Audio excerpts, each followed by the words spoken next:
So yan, good morning mga paps, no. So meron tayong nabiling drone. So ituturo ko sa inyo kung paano natin i-connect yung camera niya sa cellphone natin. So ito yung drone natin mga paps, ano. Ayan, RC Oppo.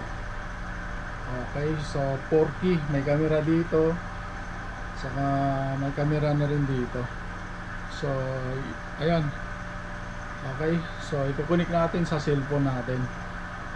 Tara, let's go. So bago natin i-connect, syempre on muna natin yung drone natin. Ilong press lang mga paps. Ayan. So nagbi-blink yung ilaw niya kasi hindi na natin muna i-connect yung controller. So gagawa tayo ng panibagong video kung paano natin paliliparin yung drone natin gamit nitong controller nya, no. So ang gagawin muna natin para may idea kayo mga paps, i-connect muna natin dito sa cellphone natin. So on na natin, dahil naka-on na siya, on natin yung cellphone natin, right? So ayun. So ang gagawin nyo, mag-download muna kayo ng RC Oppo. Alright. So ang ginawa ko, nakapag-download na ako. So nandito na yon. Ayan. Di ba? At siyempre bago mo i-start yung yung camera, ikukunik muna natin yung wifi nung para makunik dito sa cellphone natin. Punta tayo sa wifi, tapos ito wifi Oppo, yun yung pangalan nung try natin. So yun, connected na mga paps, no.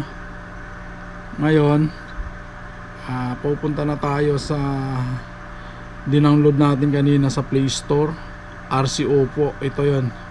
So punta na natin, ayan na yung lumalabas. Tapos start natin. Ayan na. Diba? Ayan. So ito na yan mga paps, Ayan na. So ang gagawin natin, kasi dalawa yung camera niyan mayroon dito sa harap, tapos mayroon sa ilalim. Ayan.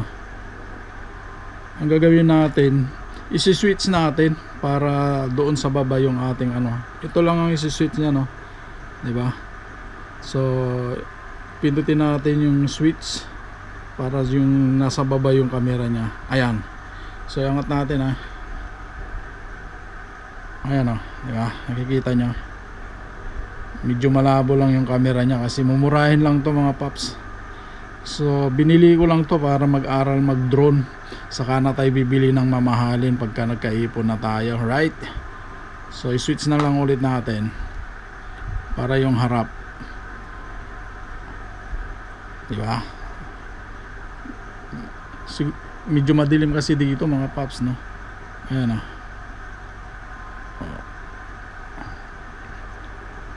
So maliwanag siguro to pag nasa labas tayo.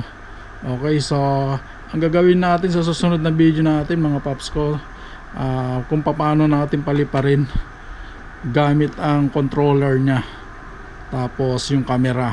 Okay, so hanggang dito na lang ang aking video. Please subscribe to my YouTube channel. Okay, so pindot na rin yung notification bell para updated kayo sa mga videos natin. Let's go.